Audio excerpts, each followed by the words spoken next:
রাজা আর ধর্মগুরু একটা সিন্ডিকেট, হাতে হাত মিলাইয়া এরা জনগণকে শোষণ করছে। এরা ধর্মের নামে, এরা রাজনীতির নামে। বাংলাদেশেও কিন্তু সেই এনভায়রনমেন্ট বিরাজ করতেছে। বিরাট একটা আন্দোলন গড়ে উঠছে এদের বিরুদ্ধে। এটার নাম হলো প্রোটেস্ট্যান্ট আন্দোলন, ক্যাথলিক বনাম প্রোটেস্ট্যান্ট। এই যে যুদ্ধ হলো, 30 বছর যুদ্ধ চলছে। আপনি ধর্মযুদ্ধ বলতে এটার নাম শুনেন, মহাভারতও কিন্তু এটা হয়েছিল একবার। বুদ্ধ আইসা যখন এই ব্রাহ্মণ্যবাদের বিরুদ্ধে ভয়ঙ্কর যুদ্ধ হয়েছিল, আমি বাংলাদেশে এই ধরনের একটা ধর্মযুদ্ধের আশঙ্কা দেখতে পাচ্ছি। এই যে আপনি বললেন যে কওমি মাদ্রাসার আলেমদেরকে তোয়াজ করছে, এই তোয়াজ নীতি ভোটের নীতি, ভোটের ইকুয়েশন, ভোটের হিসাব কিতাব। এখন জামাত ইসলামী একসময় দেখেন গত নির্বাচনের আগে জামাত ইসলামী আমার তো মনে হয় ক্ষমতার কাছাকাছি চলে গেছিল প্রায়, ওরা যেভাবে আয়োজন করছিল। বিএনপি যেমনি যেমনি হোক কমিয়ানদেরকে কিন্তু ম্যানেজ করতে পারছে। আওয়ামী লীগও করছিল কিন্তু এরকম। তো খাট করে কি করলো দেখেন, হুট করে নির্বাচনের কয়েকদিন আগে তারা ফতোয়া দিলেন জামাত কাফের, জামাতের ভোট দিলে ইমান থাকবে না। দেখেন কত বড় ভয়ঙ্কর কথা, জামাত কাফের। জামাতের নেতারা কিন্তু শক্ত প্রতিবাদ এ পর্যন্ত করতে পারলেন না, আনুষ্ঠানিকভাবে করেন নাই। কেন করেন নাই? জামায়াত হয়তো রাজনৈতিক কৌশলের কারণে মোল্লাদেরকে ঘাটাইতে যান নাই, ঘাটাবেন না। এখন শুনলাম শফিক সাহেব উনি 5 বছরের সংসদ সদস্যের যে ভাতা পাইতেন ওটা কওমি মাদ্রাসা দান করে দিয়েছেন কওমিয়ানদেরকে টানার জন্য, কোলে কোলে টানার জন্য। টানতে পারলেই কিন্তু বিএনপি পঙ্গু হয়ে গেল, ব্যাপারটা এরকম। এই কওমিয়ানরা কিন্তু হাসিনার পুরা সাপোর্ট সমর্থন দিয়ে গেছে। হাসিনা ওনাদেরকে সুযোগ সুবিধা যা দিছে। এ পর্যন্ত কিন্তু ওনারা বলে যে ওনারা সরকারের কোনো সুযোগ সুবিধা নেয় না, জনগণের দান সৎকায়। কিন্তু আমি রেকর্ড দেখাইতে পারবো, যত ওনাদের এই বাড়ন্ত যত এস্টাবলিশমেন্ট যা হচ্ছে এখন, সমস্ত সরকারগুলি সহযোগিতায়, একেবারে প্রত্যক্ষ পরোক্ষ সহযোগিতায়। তো এটা কিন্তু পাবলিক উপকৃত হচ্ছে না, একটা শ্রেণী উপকৃত হচ্ছে। আমি এখানে আপনাকে একটা উদাহরণ দেব। জামাত যতই সারেন্ডার করুক, শুনেন ইউরোপের রাজনীতি 16 শতকের ঘটনা বলি একটা কথা বাই দ্য বাই। ইউরোপে একটা যুদ্ধের নাম আছে 30 ইয়ার্স ওয়ার, 30 বছর ব্যাপী যুদ্ধ, ভয়ঙ্কর। কিন্তু বলা হচ্ছে ওই যুদ্ধে 80 লক্ষ লোক মারা গেছে। ইউরোপের এখন যে রেনেসার যুগ চলছে, এই যে পরে রেনেসা হইলো, ফরাসি বিপ্লব হইলো, ওটার গোলা কিন্তু ওখানে। এই যুদ্ধটা কি হয়েছে জানেন? খ্রিস্টান ওয়ার্ল্ডে এই যে রোমান ক্যাথলিক, রোমকে কেন্দ্র করে গির্জার মানে পুরোহিতদের এতটা দাপট, তারা বিভিন্ন ফতোয়া দিয়া বিভিন্ন মানে মাসলা মাসাইল তৈরি করে পুরো খ্রিস্টান ওয়ার্ল্ডকে শোষণ জুলুম করে যাচ্ছিল। মানুষ অতিষ্ঠ হয়ে গেছে, অযৌক্তিক অনর্থক অহেতুক কর্মকাণ্ড। একটা পর্যায়ে উত্তর অঞ্চলের মানে জার্মানি, ফ্রান্স, আবার ব্রিটেন, এই এলাকার বিরাট একটা আন্দোলন গড়ে উঠছে এদের বিরুদ্ধে। এটার নাম হলো প্রোটেস্ট্যান্ট আন্দোলন, ক্যাথলিক বনাম প্রোটেস্ট্যান্ট। এই যে যুদ্ধ হলো, 30 বছর যুদ্ধ চলছে। আপনি ধর্মযুদ্ধ বলতে এটার নাম শুনেন, মহাভারতও কিন্তু এটা হয়েছিল একবার। বুদ্ধ আইসা যখন এই ব্রাহ্মণ্যবাদের বিরুদ্ধে ভয়ঙ্কর যুদ্ধ হয়েছিল, আমি বাংলাদেশে এই ধরনের একটা ধর্মযুদ্ধের আশঙ্কা দেখতে পাচ্ছি। আমি আজকে আপনাকে বললাম যে ওই ইউরোপের ওই যুদ্ধের পর পুরা ইউরোপ তছনছ হয়ে গেছে। পরে তারা একটা চুক্তির মাধ্যমে আধুনিক রাষ্ট্র ব্যবস্থা হয়েছে। এরপরে আরো আন্দোলন হয়েছে, এই রেনেসার রাস্তা সুগম হয়েছে, আর ফরাসি বিপ্লব হয়েছে। একেবারে গির্জার প্রাধান্য ধ্বংস হয়ে গেছে। এরপরে মানে সামন্ত প্রভুদের উচ্ছেদ হয়ে গেছে, রাজাদের ক্ষমতা খর্ব হয়ে গেছে। ওরা তো সিন্ডিকেট, রাজা আর ধর্মগুরু একটা সিন্ডিকেট, হাতে হাত মিলাইয়া এরা জনগণকে শোষণ করছে। এরা ধর্মের নামে, এরা রাজনীতির নামে। বাংলাদেশেও কিন্তু সেই এনভায়রনমেন্ট বিরাজ করতেছে।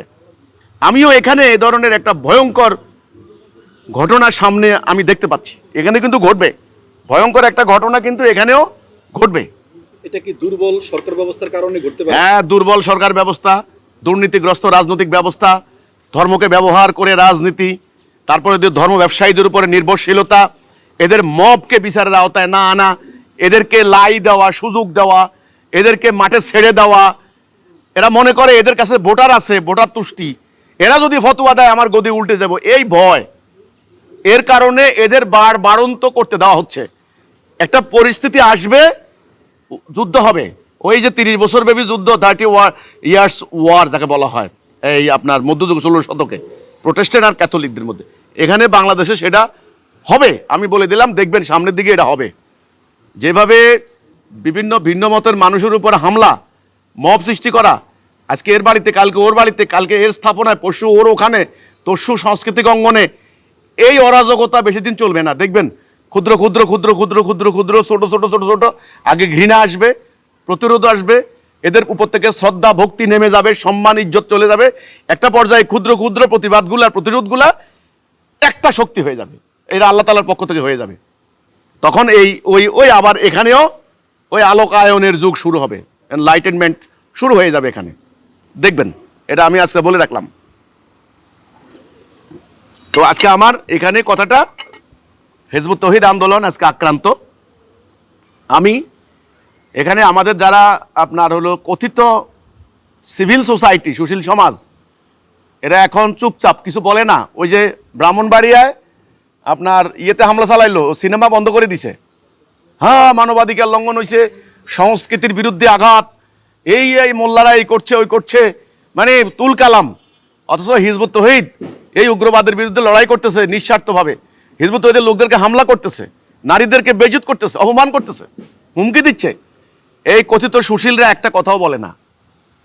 তো আমরা কারো না, আমার কথা হলো যারা সত্যিকার অর্থে ধার্মিক, দেশপ্রেমিক, মানবতার মুক্তি চায়, আল্লাহ আল্লাহ রাসূল ইসলাম চায়, তাদেরকে তাড়াতাড়ি ঐক্যবদ্ধ হওয়া দরকার এই অরাজকতার বিরুদ্ধে। আর যদি না হয়, দেখবেন প্রাকৃতিকগতভাবে হবে।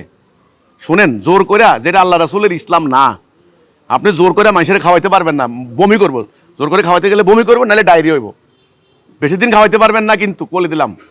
মানুষ একটা পর্যায়ে বিদ্রোহ করবে, রিভোল্ট করবে। বিদ্রোহ কয়েক ধরনের, শুনেন, রাজার বিরুদ্ধে বিদ্রোহ, শাসকের বিরুদ্ধে বিদ্রোহ, আবার চলমান ধর্মান্ধতা, অপরাজনীতি, উগ্রবাদ এর বিরুদ্ধেও কিন্তু একটা বিদ্রোহ কিন্তু যুগে যুগে কিন্তু হয়ে আসছে। এটার জন্য গাইডলাইন, আদর্শ আল্লাহর পক্ষ থেকে চলে আসবে ইনশাল্লাহ, অলরেডি চলে এসেছে। কাজে হিজবুত তৌহিদের পথ রুদ্ধ করে তারা এই, বরং তারা নিজেরা সংশোধন হোক, নিজেরা চিন্তা করুক। তাদের মাদ্রাসা থেকে বের হয়ে আসা, বিশেষ করে কাওমি আলেমরা, এই যে উগ্রবাদ, এই যে অরাজকতা, এটা তারা যদি করতে থাকে, মিথ্যা যেটা আমরা বলি নাই, তাহলে এটা একটা পর্যায়ে বুমেরাং হবে। ওই যে রাসূল বলছেন ফিতনা সৃষ্টি, সেই ফিতনা তাদের দিকে ধাবিত হবে। আমার কথা হচ্ছে এখানে এই ইউরোপের 30 বছর ব্যাপী যুদ্ধ, যেটা আপনার হলো ক্যাথলিক এবং প্রোটেস্ট্যান্ট, এই যুদ্ধটা স্টাডি করে দেখেন, পড়েন, দেখবেন আমি এর পুরা লক্ষণ বাংলাদেশে দেখতে পাচ্ছি, পুরা লক্ষণ। এখানে একটা পজিটিভ দিক আছে কি জানেন? পজিটিভ দিকটা হলো আল কোরআন আমাদের একটা মানদণ্ড ইনট্যাক্ট। ওরা ওখানে বিপ্লব করে, বিদ্রোহ করে অনেকে নাস্তিক হয়ে গেছে। এই এদের অপকর্ম, এই যে উগ্রবাদী, অনর্থক, বিজ্ঞান বিরোধী, অযৌক্তিক, নারী বিদ্বেষী, সাম্প্রদায়িক, সংকীর্ণ মানসিকতার ধর্ম দেখে ইউরোপে অনেকে ধর্ম ত্যাগ করছে। কিন্তু এখানে আলহামদুলিল্লাহ, এখানে আল কোরআন হক সত্য, আল্লাহ হক সত্য, রাসূল হক সত্য, এবং এই সত্য নিয়ে একটা আন্দোলন দাঁড়িয়ে গেছে। কাজে এখানে এদের বিরুদ্ধে মোকাবেলা করে নাস্তিকতাবাদ প্রমোট করার দরকার নাই। আমরা সত্য দিয়েই মিথ্যাকে মোকাবেলা করতে পারবো ইনশাল্লাহ।